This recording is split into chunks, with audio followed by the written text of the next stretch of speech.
Hi, Jane Evans, the parenting coach here, talking to you about why some children struggle with their senses. Now, it isn't necessarily that there's anything wrong at all, apart from something we should take really seriously, and that's their levels of stress or ongoing anxiety.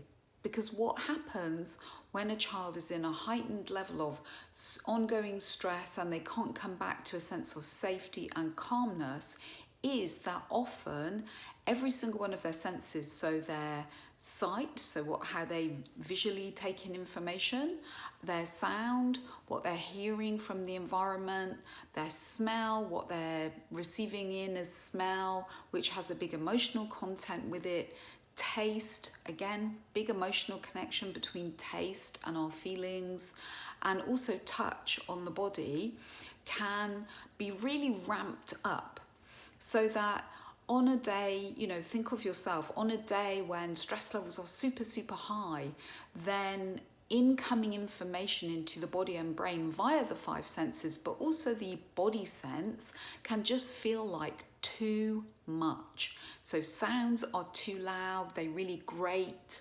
All the visual information, maybe things that are on the walls or shops that they're in, just become very stressful and overwhelming. It might be the taste of something that normally they can cope with, but today it feels really strong, so they either don't want to eat it or they spit it out.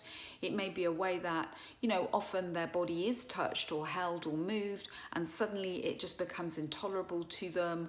Or it could just be that they're really jumpy and they're picking up on everything that's going on in the environment around them. So, as you will know, that can often lead to big emotional and physical either meltdowns or shutdowns. So children who are just frozen on the spot or are constantly crying and just getting in a state of really heightened distress about just everyday things.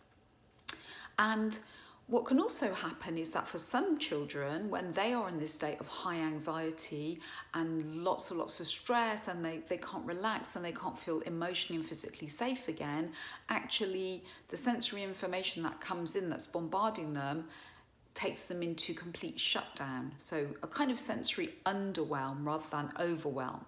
So it's really important if you think, actually now I think about it, it does happen when we go to the shops, or they get so far through the school day and then it's too much for them. So if somebody can actually tune in to the times of the day when the children are getting to overwhelm, that's really good.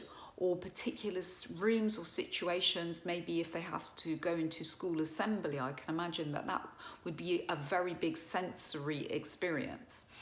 And it's trying not to panic. Of course, sometimes we want to seek medical advice, but focusing really on techniques where we teach children to maybe gently rest hands on their bodies, do some breathing, because we're trying to bring their senses down again and create a feeling of safety in their body, but also their brain. And the more that we do that with them, the less switched on all their senses can become, and also making sure that they are getting sensory breaks, so opportunities to get away from the sounds, the sights, the smells, the tastes and the touches that just right now feel like too much. It can also happen their clothing as well. So if a child is going through a particular period of high anxiety, then textures, clothing, labels, seats that they might normally sit on, the floor, the carpet, anything like that can suddenly become like cactus needles down their back. So it's not panicking, but it is thinking, I wonder if my child is just super stressed at the moment and I must up the levels of breathing and grounding that we are doing together.